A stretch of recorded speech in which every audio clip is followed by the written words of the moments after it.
Social media के सबसे बड़ा स्टार, रंगदारों के रंगदार, गायक शानदार, जे हिलौले बा झारखंड, यूपी और पूरा बिहार। तो एक बार जोरदार ताली के साथ स्वागत करी एटीट्यूड स्टार टुनटुन यादव जी के।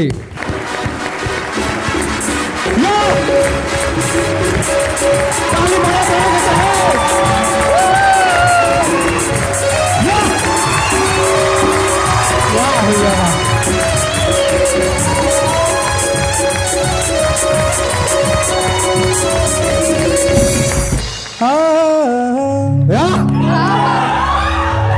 हर की झुकावल विरोधी खातिर सपने रही, हर की झुकावल विरोधी खातिर सपने रही। एजेपी भाई पूरा भोजपुरी अपने रही।